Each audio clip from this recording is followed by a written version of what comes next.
Hi, Billy. Hello.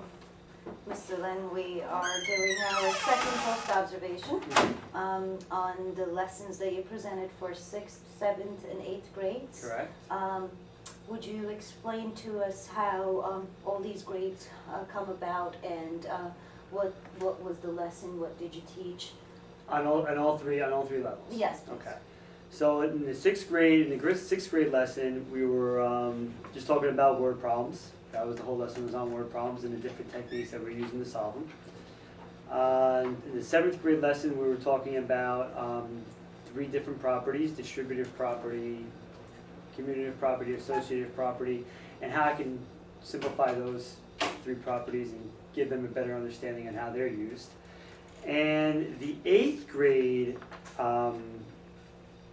Was expressions, algebraic expressions? was algebraic expressions. And algebraic equations? Correct. Expressions and equations, and how we can give them the right mindset as to how to go about solving either of those. Whether you're turning the expression into an equation or actually solving the equation. And would you tell us a little bit about the makeup of your classes as far as the level of learning and student skills levels and things to that nature, please? Okay. So this is a summer school program, which means everyone in my class has failed math for the academic school year, and now they're trying to get credit through the summer course. I have 5 6th graders, 4 7th graders, 4 8th graders. And in the class, we do things as a group right off the bat. Something that's just, I found as a special education teacher, is good for focus, different types of drills that we work with. And then we branch off, and I work with each grade individually for a total of 3 hours. Okay. Now, I would like to go back to my notes about the specific lessons that I observed. Within about half hour, you were able to work with all 3 groups that you've just mentioned. And what interested me the most was how you managed to control and keep them on task, control the groups and keep them on task, completely engaged, given that this is a summer school and it is quite hard to do that. So apparently your experience in the classroom shows, comes to surface, very evident in your classroom management skills, and the way you taught was also particularly interesting to me. Number one, I'd like to start with the word problems that you have taught this particular subject to 6th graders, and they were positioned in front of the smart board with you, and while the other 2 groups were engaged in other tasks that you've given them independent practice at that time. And one of the things that happened when I was observing the lesson was your organizational skills as far as how to go about the word problems, which is one of the most difficult elements that the students deal with, math students, because for various reasons. What are some of the reasons that you think that they feel this is one of the most difficult topics? Above all, they don't even give themselves a chance. So when I ask them, what about the word problem they didn't understand, they'll just flat out tell me I didn't even read it. So at this point in their careers, by 6th, 7th, 8th grade, they've kind of given up on themselves. So the way I try to counter that, is I tell them, no answer is an unacceptable answer. Right or wrong, you have to give me something. It's a word problem, there's numbers there. Use those numbers the best you can to come up with some kind of answer. So at least I get them to read the problem. Okay, that's the biggest problem, is the fact that they just don't even read them. They quit before they don't want to read it. They don't. Do you really, do you think that there may be problems with actually their reading skills, or is that even an effect? Well, reading comprehension perhaps. I don't dig deep into that. But we read problems out loud all the time. We do word problems as a group mainly, because when I have them do it independently, they don't get done. So I try to work together as a team. So you use a lot of guided practice Mhm. before you give any independent practice on this Absolutely. one? Okay. And so everyone, even the shy ones, they all have to read. So if they're reading it, as far as the comprehension goes, maybe there's a problem there. But I don't know, I'm not a reading teacher, Okay. so I don't know that far, but I hope not. What was, one of the things that was really impressive is the way that you actually broke the word problems, or the approach to word problems, into three major parts. You said to your class, first read the problem, then make a plan, and don't be afraid, then start the journey. And you've said, right or wrong, I am grading you on the journey. It's not the destination, it is the journey. Correct. I've taken the liberty to look up some research on this, word problems, especially for the grade levels that you worked with. And there were some very interesting things, especially I found this 10 techniques of how to break down these problems and what would be effective to approach these problems. Okay. And one of them was guided practice is the most important, one of the most important things before you leave the kids on their own. One of the things that was suggested here, I wrote some examples for you as well. Sometimes they suggest to get a hold onto a buzzer and say things like, Emma's teacher has set her buzz number of pages of math questions to do homework. Each worksheet has buzz questions on it. How many questions are there in total? Sometimes taking away the numbers from the actual problem will work with the students who are just caught up in those numbers and then get panicked. This is, of course, just one approach. Right.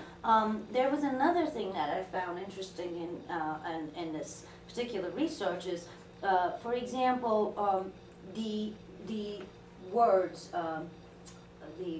what do they call them? The expressions that we use in the word problems, more than, less than, multiple of, to indicate the operations in mathematics, such as addition, subtraction, multiplication. Sometimes they say those words are not indicative of what exactly what operation is needed. And an example was given, for example, what is 34 more than 45? Or how many more than 45 is 59? And one of which indicates addition, the other one indicates subtraction. So I thought these were some good examples of what was going on. So I would like to leave this with you, just for some other ideas. Thank you. My pleasure. And then I'd like to move on to the 7th graders. The rationale and objectives were written on the board, like you mentioned. It was the distributive, commutative, and associated properties, as well as the identity property of multiplication and addition. You had a study guide that has explanations also. So what's the purpose of picking a study guide with an example and then the practice questions, other than the guided practice you've already had prepared the class with? What's the difference between each worksheet? No, like you already do a guided practice after you give your examples, and then you get students ready to approach and how to solve a problem. But you also, when you give them independent practice, you give them study guide sheets where there's an example also worked out for them. It is the reinforcements or? The information on the study guide is laid out, so it's just more examples. So when I have them up on the board and we're doing our notes, and I make sure they have that into their notebook as something to use, all right? And I specifically like the study guides because our examples are the same type of examples. So when they have, it's just more examples for them to have. So the big thing I try to get them to do is before you come and ask me for help, and obviously I'm going to sit there and help you, use all your resources and see if you can do it on your own before you come up there. So it's just more information than I spoke So to. you're actually addressing multiple intelligences, Yes. different learning styles, because some people learn by guided practice Mhm. after following what you're doing on the Mhm. board. And some people actually are good readers, Mhm. and they can read the problem and understand the problem and follow the problem. Yes. So you're trying to address more than one learning style Right. by doing this. Right. Very good. And then what was happening here is that you were using some strategies in, as you called them, tricks Mhm. when it comes to commutative property. Would you tell us a little bit about that? So I just try to get them key words, obviously words that they know that they can associate with the property Mm-hmm.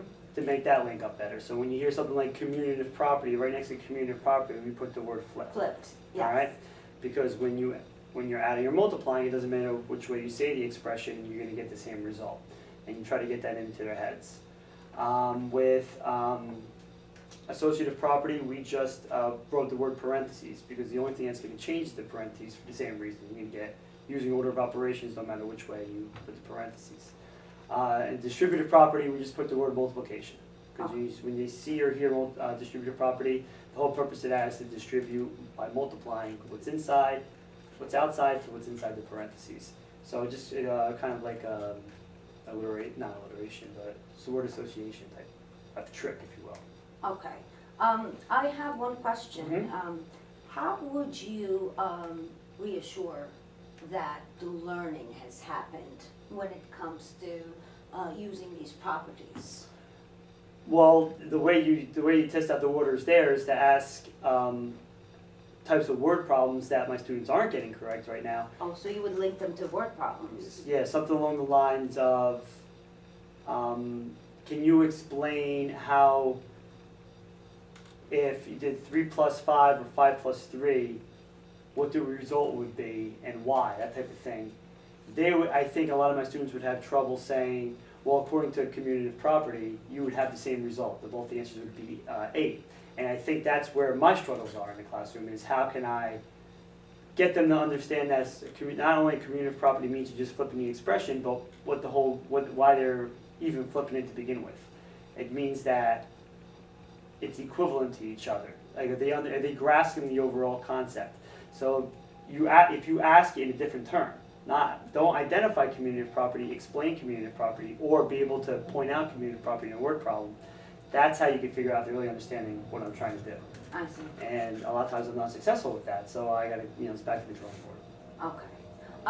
If you don't mind me, Sure. again, I've taken the liberty to show you something Okay. from some of the classes that I've taken during my master's degree in instructional strategies. Okay. There was something for these type of students who have problems in turning the concepts into strategies or really learned skills, and how they were learning and what made it easier for them to learn. One of the things that was widely used was the kinesthetic ability or the skills of the kids, and how it could be applied to teaching and learning. Right. So I've gotten some concept called a gallery walk ready. Okay. This is a very interesting strategy. So what you do here is the properties that you used in the classroom Mhm. would be written like such. Indicate the appropriate property. 2 plus 3 plus 5 equals 5 plus 2 plus 3. Mhm. And you would group the kids and put these all around the classroom. Mhm. And 2-3 kids would go to number 1, or you pick them where they're going to go, and you number this number 1 poster board, and they write down what property they think it is. Okay. And then I did the same thing with multiplication. Mhm. And then they would go down and write down what this is. So in the same sense, they are applying the same property to both operations, multiplication Right. and addition. Mhm. And then I took the liberty to go on and write other properties as well with the association, associative property. Same thing with the multiplication of associative property. And then I went ahead and wrote two things here, which I made it a little more challenging. As you can read, it's 10 plus 0 equals 10, obviously the identity property of addition. But then I wrote 10 times 0 equals 0. Mhm. That does not constitute a property. Right. So this is where you would introduce a little more advanced thinking, because most people are going to be inclined to say, well, Identity. that is an Right. identity property too. Mhm. And then I went ahead and wrote this for multiplication. Mhm. And then I made it a little more challenging at the end, saying 10 times 1 equals 1 times 10. Right. Now, once you set identity within the same poster board, the group will then be a little confused about this, Right. but will they be able to bring the skills back to say, wait a minute, this is commutative property, Right. not the identity property Mhm. that we just Absolutely. used. Good. So this would be one thing to consider, if you will, Absolutely, I will. for a little more movement in the classroom, especially in the summer. Right. Now the next group was the group where you had algebraic expression Right. versus algebraic equation Right. distinguished in your classroom, Mhm. and you've used terminology, tricks, if you will. Again, would you explain to us a little bit I why? think the number one question that they ask is we try to put the words into an equation, like 8 more than a number equals 24, Okay, right? But some of the questions are like just 8 more than a number.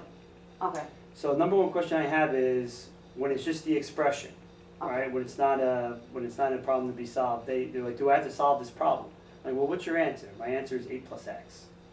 X plus 8. And I would say, okay, so there's nothing to solve. What do you mean you have to solve them? Right now you're just putting the words into an actual equation. so if you will, a placeholder for x. Right, Okay, okay?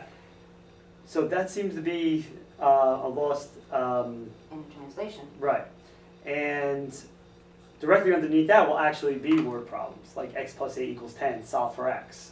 Okay, And they'll want you to solve those problems. So it gets a little bit of there's a little bit of confusion there, and it's almost hard to explain the difference. It's just like there's nothing to solve here, but that's not what they're saying.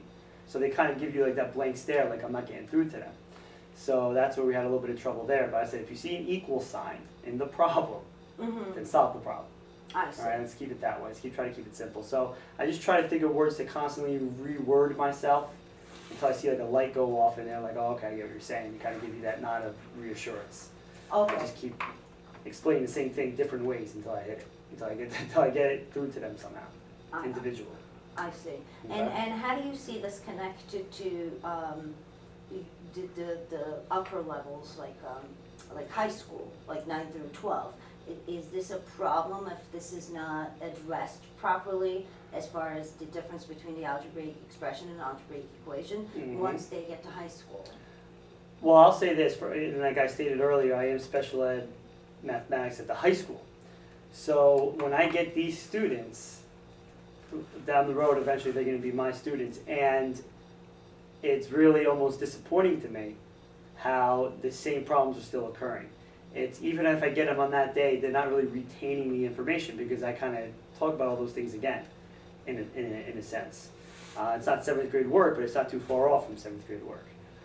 So when we get back to the algebra, solving the equations and whatnot, I see a lot of the same mistakes, and I was like, not only did you learn it in 7th grade, well, I'll say this out loud, but to myself, you learned it in the 7th grade, you learned it into the 8th grade, I retaught it to you in summer school, now we're doing it again. It's just not sinking in sometimes for some individuals. It's just that they just don't retain the information. Even if they get it on the spot, it's like, okay, I get what I'm doing, by the time I see them again next year, a lot of that material didn't stay with them, and I go over it again. I see.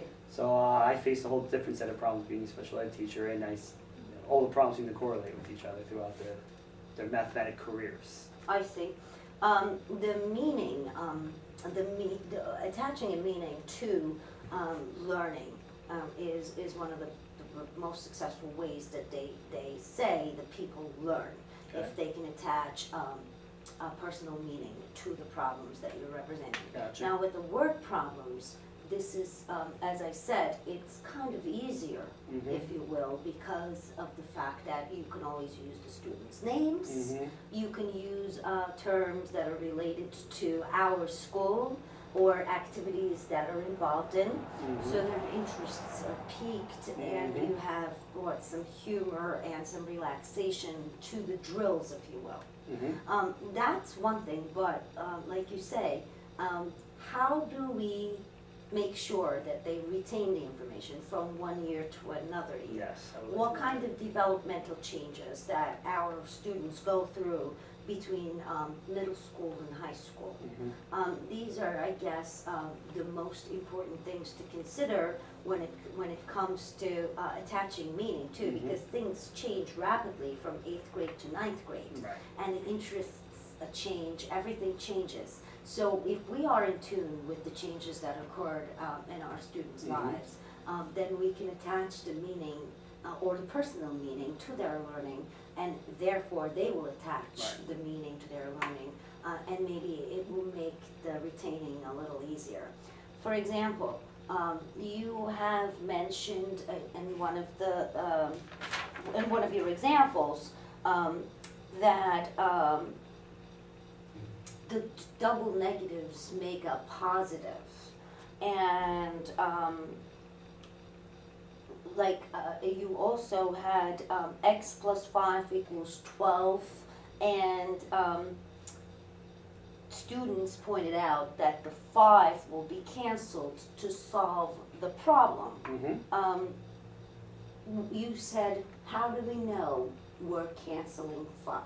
Right. And you also said right after that, how do we know we're subtracting 5? Right. And you said try to derive meaning. And you said that you, in our first post observation, you were trying to apply thinking beyond their existing skills and knowledge. Would you explain a little bit about how students get confused when they are actually adding and subtracting? Because at the end of the day, what's happening here is solving for x is all adding and subtracting. Right. When you put the positives with the negatives. What's the most important challenge that you see that your students face with? Well, I always harp on there's two things that you just brought up is what I always harp on. So, like for example, they have to know what number to cancel out. I actually make them cross off the number because not all the word problems some word problems are backwards in their mind. So instead of x plus 5 equals 10, it might be 10 equals x plus 5, and then they get confused. Okay. What side am I going to cancel out from? So I always try to get across the point that we're always trying to isolate the variable. If we want to solve for the variable, we want to get the variable by itself. So I make them say those words. They'll say, I cancel out 5. I say, why did you cancel out 5? They kind of draw a blank. Okay, well there's a 10 over there, why didn't you cancel out 10? He goes, oh, because I want to cancel out the numbers on the same side as the variable. So at least they're kind of making a connection there. Okay. The other one that's, it's tough to do is when you get with the difference between, is that a negative or a minus sign? It drives us crazy. I know. And they're like, well it's a positive, it would be like x minus 5. Because well the x isn't, I'm going to subtract because the 5 is positive. No. Minus 5 makes that 5 a negative, because that's a minus sign, it's not a negative sign. So that's where it's like pulling teeth, and we just try to incorporate that they're two in the same. And if there's any type of dash, whether you think it's a minus sign or a negative sign in front of anything, it makes that term a negative. And I spend a good deal of time on that, and I'll just move around the minus sign to try to, or negatives. I'll do plus negative or minus and just try to correlate that, because that's really what gets them going. Now, I'd like to ask you a question. Sure. Because there was something that I had learned, and Okay. it's a very simple trick. Okay. And I'd like to ask you if this would be something that would help this problem, maybe in even the earlier grades. Okay. It could be redone in 6th, 7th, or 8th grade. Right. These are simple, very simple dots. Okay. Red dots and black dots. Now, the way we were thought we were made to think about this is, let's attach a value plus or minus to one of these groups. Okay. First, let's just separate them as best as we can right now. Let's say the reds are the negatives and the blacks are the positives. Okay. So one way to teach maybe earlier grades the difference between the negatives and the positives, or how to combine them, would be, for example, let's say we have +5 minus 3. So Right. we put 5 black dots together with the 3 red dots. Now, because we're adding these two, what happens is each one of the plus dots is going to neutralize each one of the negative red dots. So I will take those away together. So what's left is 2 positive dots. Right. So my answer is +2. Right. One of the other things I thought, that was the easy one because it's mixed. Right. But if you think about one of the biggest problems, like you've just mentioned, let's say I had a -5, and right next to it, I had a -4. Right. And students' biggest problems occur when you are adding -5 with a -4 to Right. come up with -9. Right. So if you're using -5 and -4, you're using 9 red dots. Right. Altogether, you Right. have negatively charged 9 red dots, Right. like Gotcha. size. Uh-huh. So I thought this was one of the things that I've learned in a class called Math Materials for Math Teachers. Right. It was a graduate class at Montclair State University. I thought this was one of the most fantastic, simplest ideas that ever came across my way, Right. because of the fact that it somehow gets rid of that problem. Is it a negative or is it a minus sign? Do I Right. add it? Do I subtract it? What happens? And not everybody gets the temperature example Right. either. No, they don't. Like you Yeah, say, I get exactly what you're saying. Right. I know. you're at +2, Yeah. and the temperature's dropped Right. 10 degrees. Where are you now? -8. Well, you really need to kind of see it. But with the dots, I feel it makes it a little easier. Do you think that something like this would be valuable? I think it would. Yeah. Absolutely. It'd be easier for them to work hands-on, and hopefully they can. It's got to be a way to definitely improve their skills. Yeah, I would think so. All right. I think so. Yeah, it's good. Thank you. There is, okay, overall, the way the class moved, the way the class was all, they were all engaged in their tasks, and they were very responsive, very respectful, and the way that you explain yourself was very clear. The strategies that you implemented were obviously the strategies a seasoned, effective teacher uses in the classroom. The room for improvement is always there for all of us. Right. But I just hope that we all are open to the changes that are coming our way, and then we can implement some of the things that we learn in our professional development exercises or activities or classes. You currently are going through a supervisory certificate yourself. I am. So there are, I'm sure, a lot of strategies, effective teaching strategies and delivery that's being discussed in your program as well. But thank you for your time. Sure. And thanks for everything. You're I welcome. really enjoyed it. Good. Have a wonderful day. Thanks.